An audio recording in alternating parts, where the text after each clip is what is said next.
Assalamu alaikum and welcome to PTV World's special program. I'm Maryam and joining me is Shehzad Raza. Pakistan has been at the forefront of war against extremism and terrorism.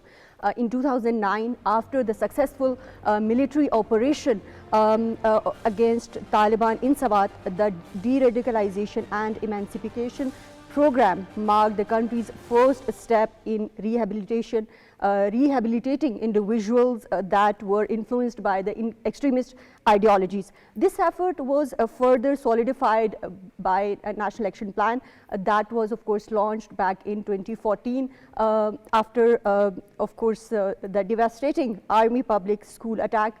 And now, when we talk about government's efforts in countering de-radicalization, of course, Shehzad, we cannot forget the role of civil society. Of course. And that is what we are going to be discussing, that how Pakistan has been fighting against radicalization, extremism, and how important is the role of civil society and non-government organizations in, of course, taking those steps further. Of course, rightly pointed out, Maryam, and what is civil society? We need to define it. We all part of the civil society, the people, the peaceful, law-abiding citizens of Pakistan. They constitute a very good, dynamic civil society, and we are very resilient as we repeatedly claim it, and we don't claim it, it is a very much fact.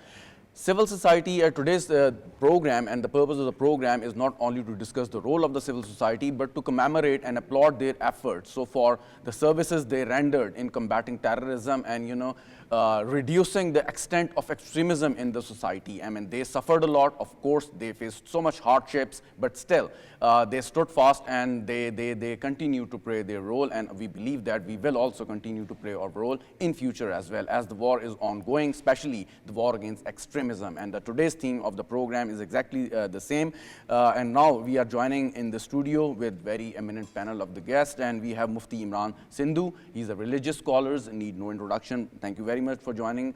Dr. Imran Bukhari, he's a psychologist, and obviously we will be discussing with Dr. Saab the psychological impact of this ongoing war on the civil society and especially the people of Pakistan. Faisal Khan, our own anchor, is joining us in the studio as well. Thank you very much, Faisal, and give us the stats, facts, and so far efforts, how the government facilitated the civil society, especially, strengthened their hands to, augment the efforts against the terrorism and extremism.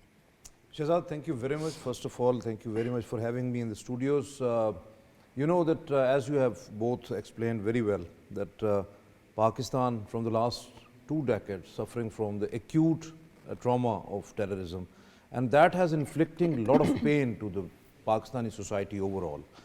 And this converted into the psychological trauma, particularly in those areas which are inflicted a lot, because when we are talking about Swat, the erstwhile Fata or the tribal districts of Pakistan, then in Balochistan, the society overall is in the grip of psychological disorder. And according to lots of surveys done by the again, by the NGOs, the non-governmental organizations, the civil society, the UN organizations, and independent international organizations, they suggest that cumulatively at least 40% of Pakistan's population is suffering from different kinds of psychological disorders. And out of that, when the Pakistan Medical Association suggests that 34% of the population out of 40% is actually facing acute psychological disorders. And most of them out of that, 31 to 32%, are those areas and those population segments who are residing in those areas which are heavily bombarded by terrorism, unfortunately. And out of that, it was amazing for me when I was going through that data that 57.5% of the women, rest of them are the children who are supposed to be taken care by their mothers. Yeah. And then 42.5% of those men particularly who are actually going out for their livelihood, for their jobs, for their businesses and all that. One of the interesting research by the Rawalpindi Medical University was that at least 68.2% of the parents, they are reluctant to send their children to the college. Why so? Because of the insecurity they feel. Really? And that is again a kind of a psychological disorder, because most of the people, they don't have particular thinking that when they are sending their children to, this is not only the case of college. You have rightly mentioned about Army Public School. Unfortunately, when that tragedy happened in 2014, yeah. we were also, we are also the parents, and we were also reluctant, and we have never sent our children at least for 10 to 15 days to the schools. Of And, course. and that was a trauma that Right, of straight course, away and- came from the APS. Right, of course, and taking lead from your final thoughts, and we will be coming back to you, Faisal. And one point I Sure, want sure, to mention sure. here, Please go that ahead. in that particular framework, I am quoting the civil society, the NGOs, the UN organizations, the entities, and the government entities as well. So it means that this is the kind of situation in which no one can work or tackle this situation in isolation or in sorry, in silos. So we have to work collectively as a state, as a government, as the Right. government institutions, Right. the NGOs, civil society, and international organizations. Of course, and we how- have to deal this problem, because you know that when your 40% of the population is going through such trauma, whole of the work is your economy, Of course, your societal Faisal, of course, understanding, Right. everything it will be impacts disturbed. all the, of course, there is a need to bridge the gap Definitely, between definitely. NGOs, and NGOs can play a part in, of course, bridging the gap between the government and communities and societies. But like, of course, Faisal alluded to, the alarming situation, especially after the in the aftermath of course, Army Public School tragedy. We remember the drills that were taking place in schools, the direct and indirect psychological impacts. I remember in my university, in my college at the time, of course, there was buses and the kind of environment. But that trauma was not only specific for that period of time. It is kind of inherent now in our minds as well. So how to deal with that generational trauma? And also, how do you think that the other factors comes into play, like economic disparity or class-based system in our society, that comes into play when we talk about radicalization of the youth in Pakistan? Thank you very much for inviting me to your program. I would appreciate the insight that Faisal Sahab has given to us, that it's actually a collaborative effort, in fact. The most of this effort's part actually lies on the part of government, active state. As a part of civil society, we have a very limited role, in fact. And one thing I think we should also incorporate when we talk about terrorism or radicalization, the most modern or the most recent phase of it, that is actually on the cyber warfare, that is also affecting our health, our psychological states. We are facing terrorist threats. I can share you my personal experience. A few years ago, we were actually having a campaign, running a campaign for our friends on social media, and we were really literally I was getting threats on social media that I can be killed any day on my way to office. So for almost a week, I could not go to my office due to that fear that was induced through electronic means. So we also need to to incorporate that part of picture as well. So as far as our role is concerned, as civilian, educational institutions do have a very vital role, especially universities. As I'm a part of academia, I have witnessed a drastic change in university environment during the last 2 decades. The radicalization, whether it is religious, whether it is ethnic, whether it is linguistic, it has increased manifold. Yeah, every aspect is added now. Yeah. So we need to dig down and see what are those reasons that are actually facilitating this radicalization. Right, of And I course. think Taking an account of the factors is very important. But Mufti Imran, when we talk about societies like Pakistan, which are diverse, and of course this is our strength, but of course it presents a lot of challenges with keeping in mind the youth bulge that we have. In such a society like Pakistan, where we have, of course, beautiful all kind of religions, all kinds of sects as well. What is and how important, how significant is the role of religious leaders in tackling the issue of radicalization and extremism in the youth? Assalamu alaikum wa rahmatullah. Bismillah ar-Rahman ar-Rahim. Thank you for asking me such an important question. There's an extremely central role of the scholars and ulama who should be strategically and tactically be part of the solution. They are part of the solution, and they should be given a role by the society to become the part of the solution. The problem is our society, as we are a diverse society, as you said, but the educational system of our society is not that diverse. It is just focused on material aspect of the things, not the religious aspect of the thing or the moral. That's why I alluded to the class divide and of course the educational system divide that we are facing Why today. extremism can come into a society? How does it drill down into the society? The reason is when the knowledge is misinterpreted, number one. When you misinterpret a thing, an order of Quran or the Sunnah, and it is not taken into the right context, number one. Number two, the second thing is the people, the children and the society in the educational system are not made capable of understanding the Quran and the Sunnah.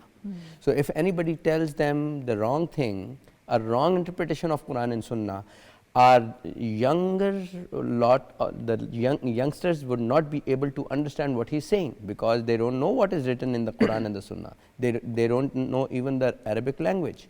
They have not even read the translations. They have only read the Quran in Arabic without understanding them. So it is very easy to just. So how to it is very easy to just hook them up and use them for false ideologies. Now I'll come to the genesis of extremism and terrorism.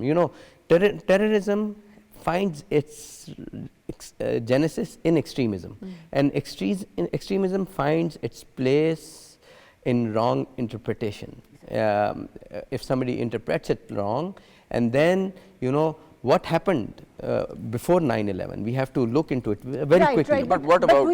But we are talking about the solutions and the significance Yes. of religious scholars like yourself, and the role of madaris is very important.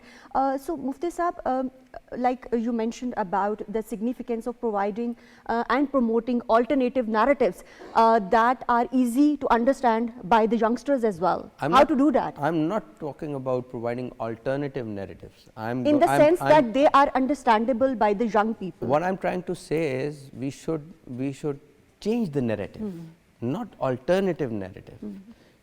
There's no place of extremism in Islam. Faisal, when we talk about extremism in Pakistan and Pakistan's counter-radicalization efforts, we cannot ignore the role of horror actors in Pakistan. Of course, RAW has been active. How do you think they are trying to radicalize our youth, and especially when we talk about Pakistan's efforts to counter-radicalization? We have projects, especially when we talk about Sawat, and I earlier mentioned about, of course, the successful operation that was launched, the de-radicalization and emancipation program, and a number of programs were launched post that, where individuals and there were children, young children were of course being feeded extremist ideas. What is the role of foreign actors, and in light of all the internal, political instability Maryam, actually, and issues we have? I understood your question. Yeah. But your question has actually three parts. Yeah. The first, we have to understand what is human security. This is basically the fundamental right of life. And it's a freedom from fear and indignity. It's a safety from the threats like diseases, the disasters, hunger, repression, hurtful, and the sudden disruptions in the daily life.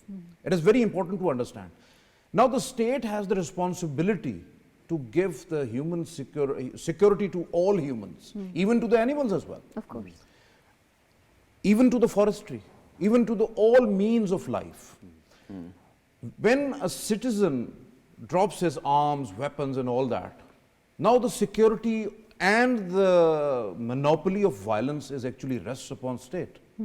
Now the state has the responsibility to prevent a person or an individual or a citizen from all kinds of threats, But violences and all that. were they really ready to lay down their arms? Definitely. They Definitely, definitely. Yes, they delayed, were yes. delayed. When they accepted the constitution of Pakistan, now we have to bifurcate who had accepted the constitution and who had not. Those who had not, they are fighting against the state. And state is fighting against all those, and that's why we call that is the menace, and that is the terrorism, because they are terrorizing the society. And terrorism is basically a psychological phenomena. They are playing with this. But is how the psychological successful warfare. was that rehabilitation Yes, program? this is the psychological how warfare. much we were Now, successful? What the Dr. Imran was actually mentioning, that was very right, because we have multiple threats now. If you have definitely one threat is the terrorism, then you have a threat of economy. If anybody feel insecure economically, he is also facing a psychological disorder. And he is also vulnerable to vulnerable, going towards definitely, extremism. because the poverty is a basic thing which is actually attracting all those people who are distracting No, these but people. my point was that we made, state made a lot of efforts and offers to, No those, doubt. to those militants that you should lay down their arms, abide by the constitution and the law. But all these calls and efforts and the grant of amnesty to those people, they were never so successful, because those people, they were never ready to listen. So why they are not successful? This is because it is not because of the government is not putting its efforts or the state is not Yes. doing anything. They are doing it. Yes. But the thing is that it needs a whole of the nation approach. We have to collectively do that, because there are lots of threats. We have threats from the climate change, we have economic threats, we have again the societal threats, we have the threats from terrorism, we have cyber threats, lots of cyber threats, we have financial threats, and our enemies are actually exploiting these fault lines. Even if we have a societal threat or a sectarian threat, they are utilizing. Just we have an example of in our tribal districts recently in Kuram, that how the terrorists and the inimical forces exploited that whole situation from because that is kind of Kuram is like a Right. wedge into Afghanistan. From three sides Of we have course, and Afghanistan. foreign actors all are those, playing. that is the porous area.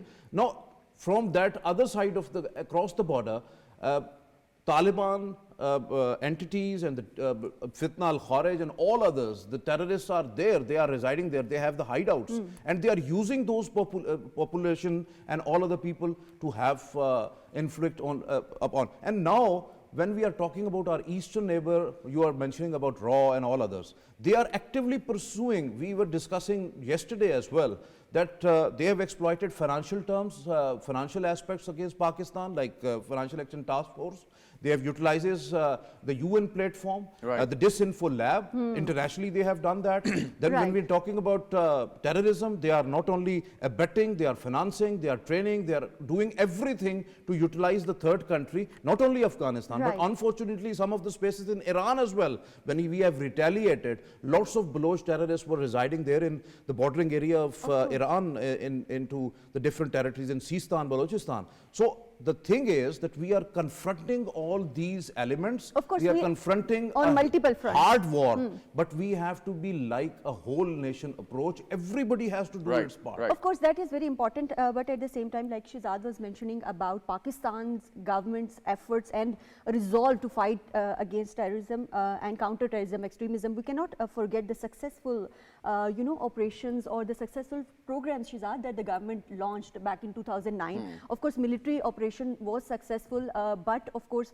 we remember that Sabawoon was one of the successful program, then Exactly. Payman, then local level disengagement and rehabilitation program was launched. All of these, de-radicalization exactly, efforts. exactly. One, Maryam, And as per different figures, more than 2,500 individuals and mostly children under the age of 18 were of course taken away from those extremist ideologies and were taken back to the society. So coming back to you, Dr. Saab, how important is it to re-engage youth and keep them away from, of course, these extremist ideologies, because we know that this is not only the issue in Pakistan, but globally we have witnessed, and we remember how this happened in UK as well. You know, and ISIS, one yeah. more important thing which I would really like to mention, and you can answer jointly. There is a lot of confusion being spread how the government should tackle this problem. Number one, people say that if there is economic disparity and the people, they are living below the poverty line and they are more vulnerable to fall to these animals of the people who are asking them to join the terrorist outfit or become victim of the extremism. Question is this: we have seen even the people coming from the better economic background, they even fell prey to all these ideologies. So is this a confusion, or you think that this is a disparity?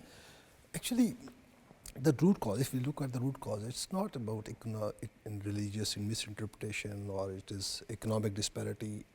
These are the factors that need to be digged down. What are those factors that facilitate some people to exploit religion? Can you narrow down those factors for us? For example, it's actually social injustice, Okay. in simple words. People are actually not having the opportunity for their voices to be heard. Like Maryam said, it's very important to engage the youth, especially the youth. Now we know around 60% of the population of Pakistan is youth. We need to engage them. How we can engage them? Number one, we need to provide them equal opportunities for education.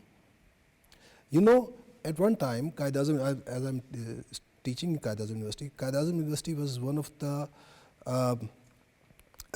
cheapest institutions to get enrolled into. And Okay. now we are having around 150,000 fee per semester. Can anybody from the middle class, even middle class, afford that fee for one semester? How much intellectual, hardworking students we have thrown out of this actually opportunity realm. We need to engage them. There are State so has many to other facilitate public them. sector institutions imparting So, quality education, I let me believe. finish, please. Number one is to actually provide them basic educational opportunities to every individual. Number two, if you have provided in them education, you also need to provide them opportunity of employment. If they are educated and having no opportunity for employment, that creates a sense of social injustice. That facilitates radicalization, extremism in any form. It can be religious, it can be ethnic, it can be any other. Very right, very right. Mufti Imran Sahab, the role of religious institutions, you were talking about the true interpretation of Islam, and the Quranic injunctions and the saying of the Holy Prophet. All those religious institutions, we believe they are doing a very good job, and they are, sort of NGOs to provide the civil service as well and the education. But there are a lot of negative, information or the image attached to these religious institutions in the past. If they are imparting the religious education according to their own ideology, so why that problem occurred at the first place? A very good question. Look, there's there's lots of masajid over here, lots of madaris over here, like more than 100,000 madaris that I know of, right? And every locality has a masjid. Had the masjid been the tool of this terrorism, there would be no peace at all in Pakistan or any place in the world. This is a very negative connotation attached to the religious madaris. 99.99%, I would say 100% of them are there, but the hijackers have hijacked the narrative. The second thing is, there are two things we must talk about. One is the strategic part. We succeeded in the tactical fight against the terrorism. when you do some operations, this is the tactical side of the state, right? We succeeded in it, but we have lost the strategic side at the moment. That is more political, more society based. We have lost that. That is why it comes in back in again and again, Right. again and again. When you talk about The that, reason is, right. the reason is, I would say, look, the reason is there. Who can hijack these people? I would say people who can play with mind, who can take over the narrative. They will hook them to their false ideologies. You stopped me last time when I was discussing, the original idea of using the religion card. I'm very, this is a research based thing, this idea was given in UK against the USSR warfare. The idea popped up from there, and we bought that idea. That was actually exploited. Yes, we were not the creators of that idea. They said, let's play the Pathan card. He said, no, Pathan card is a very weak card. Let's play the religion card. So they played that religion card, and then they actually said that we were the doers. They were the doers. Exactly. Here, exactly. some of the people got Exactly, hijacked. but we know the region, we know the problem, but Our let's talk about army, the solution. our army has done a very, very good job, phenomenal job to remove the extremism tactically. That exactly But the my point, political side, and you the can political side you can is a explain it failure. further, Mufti Sahib. You can explain it further that when you say that we have won the tactical war, but not the strategic war. Army has done a lot of effort, but if you're talking about winning, Maryam, the strategic war, then comes the role of the people like you, exactly. the civil And society, that- the religious scholars, I would the like to say- intellectuals, I would like to say over here, the journalists like Faisal. in the Paigam-e-Pakistan, ulama from all the masalik, from all the walks of life, the scholars from all came together and said that yes, terrorism is a menace, we must remove it. They were there at the core. But what is 1800 why we are religious failing? scholars gathered I would together. say we should not criticize our constitution. Our constitution gave every power to the institutions to remove it. No doubt. The people who are running the institutions, they should.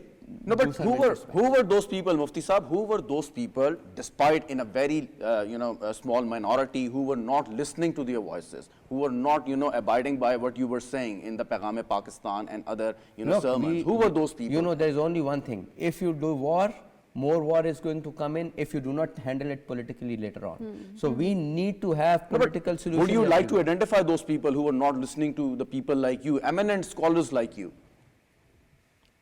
Despite all your efforts. I cannot just say one or two people or three people, right? Yeah. The problem is with the people who are running the institutions. They don't listen to the ulama. They don't listen to the people who have the solution. Only Quran has the solution.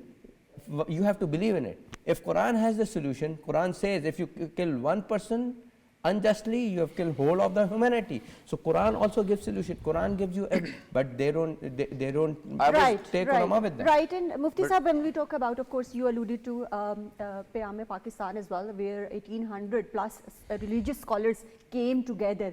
And it's all about dialogue. How important is interfaith dialogue?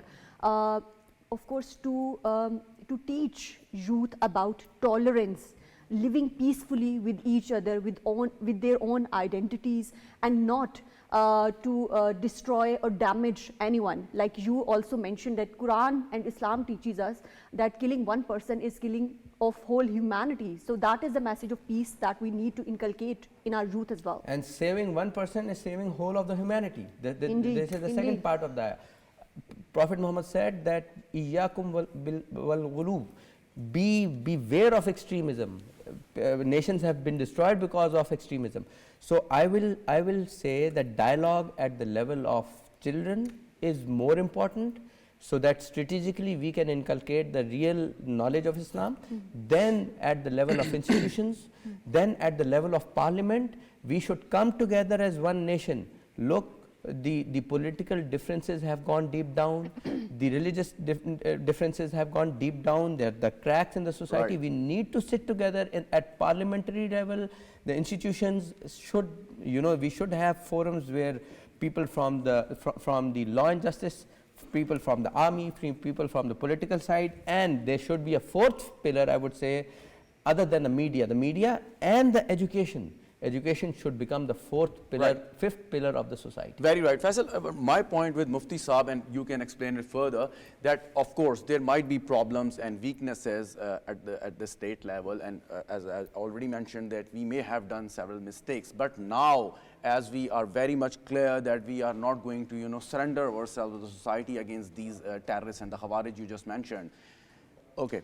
When people like Mufti Imran Saab and other big religious scholars, they speak, they talk about against terrorism and extremism, fine, we understand it. The people who are doing it, they also listen to them. But there is a segment among them that they don't listen. Why don't they listen exactly when such a religious scholar of such caliber is speaking? That's the Actually, point. Shehzad, it is very much clear that never ever happens across the globe in any state that there are lots of systems run at the same time, because the parallel systems can't run. If we have a one state, we should have one system. If we have a one system, then we should have to believe in that one system. And we all have to collectively do that. If you have multiple systems, like education system, how can Right, but at the same time, Faisal, don't you think that diversity is challenging? No, it is But at not the same diversity. Yeah. Diversity always comes when the system implies. Yeah. Diversity in Yeah, but that comes back to the social- Every human yeah. has the diversity. He can implement his ideas, his or her ideas into that, and everybody has the choice, and Yeah. that choice must have to be exercised. As Mufti Sahib is rightly pointing out, why we are focusing a lot about the seminaries, because why we are not calling it an education and a welfare institution, because they are taking care of lots of students. If we are talking about the contemporary education we have, unfortunately 2.7 million children are out of school, and Prime Minister Shehbaz Sharif time and again stressing upon that. Of course. But they are out of school. They are not enrolled into the school systems. When they are out of school, they are going to grip themselves into the poverty as well, and the societal or the social injustice will grip them into a difficulty. And that is going to be, might be they are going to be the fodder of those extremist elements.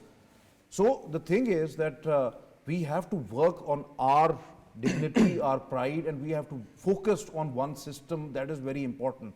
State is doing, and the government is doing all that. Might be you are. I want to ask Maryam, with your permission, we can discuss this from psychological point of view, if you allow me. My point was that, which I was trying to put across, and maybe I failed to earlier, but Dr.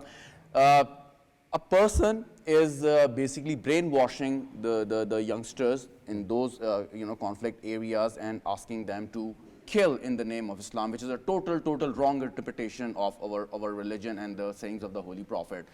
My point was that person is not an eminent personality or a big name in the religious world all across the world.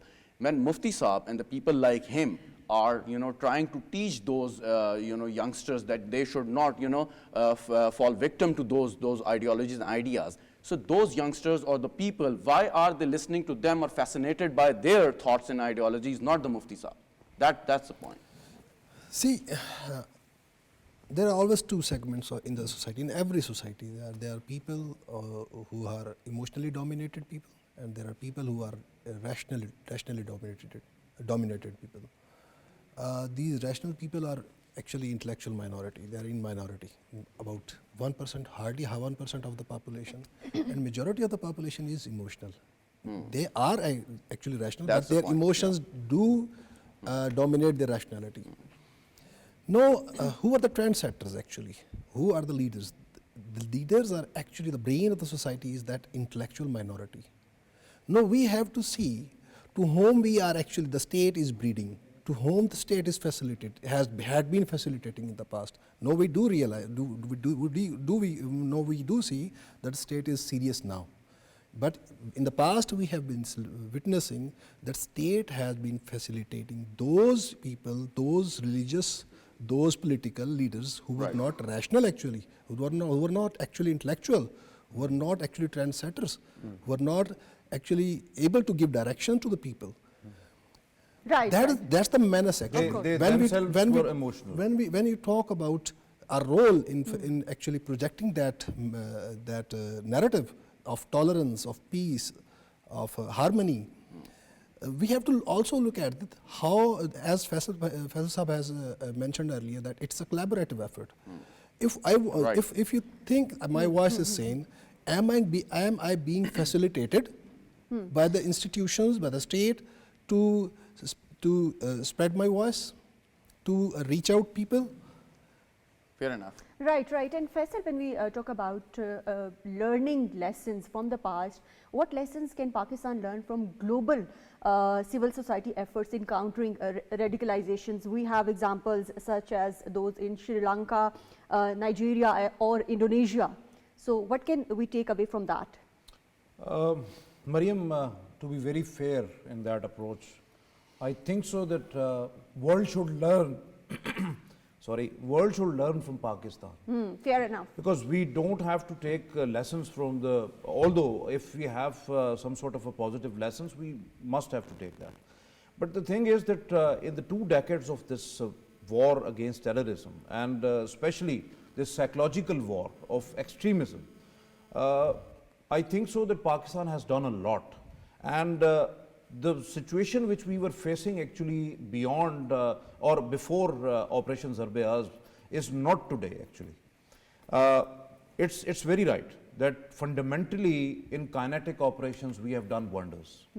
Our forces are battle hardened and they are still fighting and laying down their lives for motherland. And we always salute them because this is a hard earned peace which we are actually trying to protect. True. The thing is that the non-kinetic thing, which was very important, in which the cyber domain is also there, the economic domain is also there, the social protection domain is also there, the mental psychological health is also there, and overall medical health is also there. Because most of the areas are still deprived of lots of social facilities, social protection. So as Mufti Sahab and Imran Sahab was actually saying, it is very right that we should have to, and we have already the Paigam-e-Pakistan fatwa is already there. Most of the majority of all ulamas and religious scholars, they are agreed upon that this violence monopoly must have to be rest with the state. No one other has any right to exercise that. So the thing is that when we will focus permanently for peace inside Pakistan, inside the country, and we'll take everyone on board, and we will get through only through negotiation and dialogue. Sorry to cut you, we are short of time. Just one small question from Mufti Sahab. Can you just mention top 3 steps you would like the state should take from now onwards? It's not a small question, it's a large question. I believe that you can summarize it. Yeah, so number 1, education. Okay. Number 2, negotiations. Number 3, unity. Okay. Right. Thank you Mufti Imran Sandhu for joining us in today's discussion. Thank you, Dr. Imran Bukhari, for joining us in today's discussion. Thank you, Faisal Raza Khan, for joining us in today's discussion. And thank you, Shehzad Raza, for joining us in this important discussion. Of course, Pakistan has diversity. Pakistan has been facing internal and external challenges. The journey is long, but with collective efforts from all segments of the society, we can fight the menace of extremism and terrorism. Thank you for joining us in this important discussion. That's all for tonight.